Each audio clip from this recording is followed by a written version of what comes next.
My name is Lora King. I am the middle daughter of Rodney King.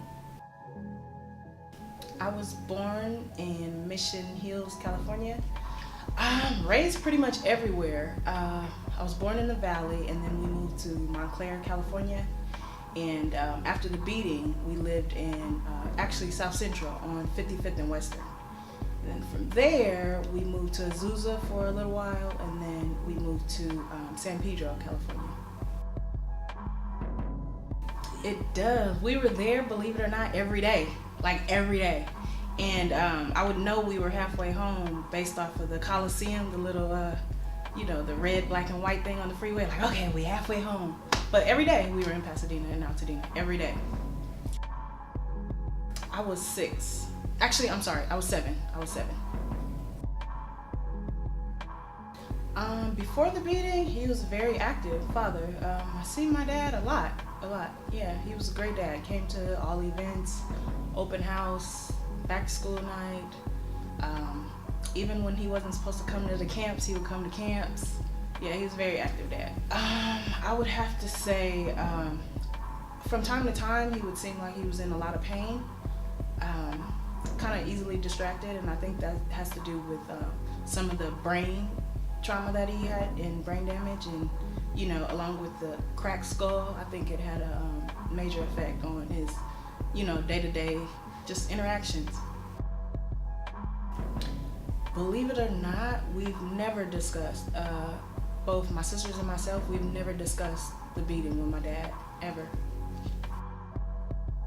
I personally, and I think I could speak for my sisters too, I never wanted to bring it up because that was the world's job. The world has a tendency to bring up things that you've been through over and over, and when he stepped outside of those walls, he had to deal with that. So, and it wasn't an important factor to us, it was our father. So that was a totally different situation, and we tried to harvest, that situation, because every time we go out, we had to deal with that. So we try to stay away from it,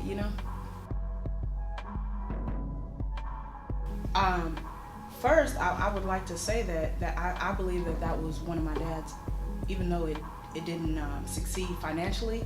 I think overall his idea and his intent was amazing, because a lot of people that are not from the Altadena and Pasadena area are not familiar with the day-to-day struggle with Altadena being Crips and Pasadena being Bloods, and the amount of bodies, during the summer, during any occasion, how often people are killed. So I think he was trying to do a good thing by bringing them together, which I think is amazing, because I don't know anybody that there's a couple people that are doing that now, but there's not very many people who take that risk to do that, and it's hard to do that given the way society is, because they want it to be the opposite,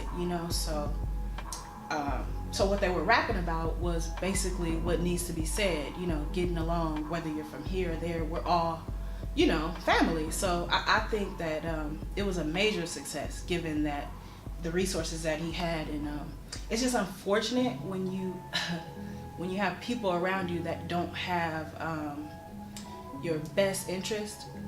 And my dad had an amazing heart. He wasn't perfect.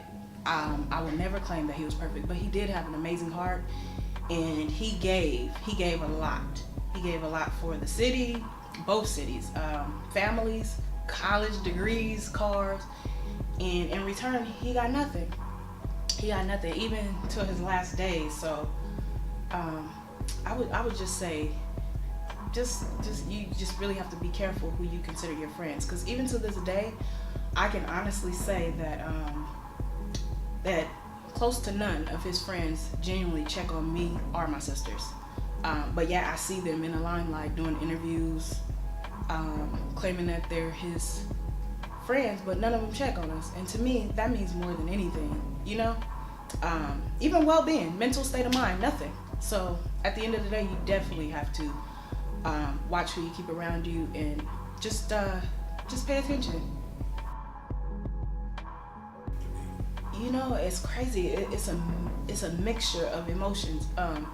He had friends that was police, so he was okay with some of them, but it's like one bad seed spoils the whole bag kind of thing, As far as trust, there was very little to no trust, but um, the good guys that he came, in contact with, it was okay. At one period of time, he lived in the back of the in the Upland police station, so he was cool with them, but it was kind of a distrust type of thing. But I've been trying to do something every year. But after the passing of my dad, I kind of went through a state of depression and didn't realize it until it was too late. But right after my dad died, before he died, I talked to him about, because I used to feed the homeless, do all kind of things, and he would just say, "Do it, babe, do it," And after he died, I felt like I was obligated. I felt like I would use that pain to do what I have to do to reach back and help others. Unfortunately, it didn't happen like that. I hit a state of depression, didn't realize it, and just totally stopped everything because it was too much. When he first died, I went on to open up the Rodney King Foundation for Social Justice and Human Rights. But once the reality kicked in that he wasn't coming back, it kind of sent me spiraled down. So I just stopped everything. And maybe about a year ago, I started to, accept it, because there's so many different stages of grief that you don't realize it. I mean, how often you can only lose a father one time. So I've never been exposed to that type of emotion, so it was like hard to process. But once I got over it and just used that pain, anybody, my dad, so he was like high energy, so it's like I can hear him like, "What are you doing? What are you crying for?" You know what I mean? So it's like you have to use that.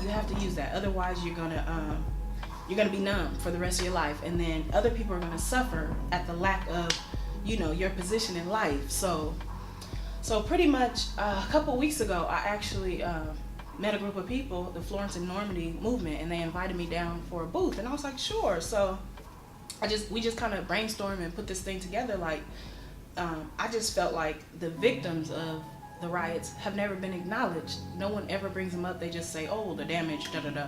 They don't ever acknowledge every single person that died, whether it was, unfortunately a bad interaction with the police or whatever. It's still a result of them dying, from the riots. So I felt like it's a thing that should be acknowledged, and to go down there is a step to move forward.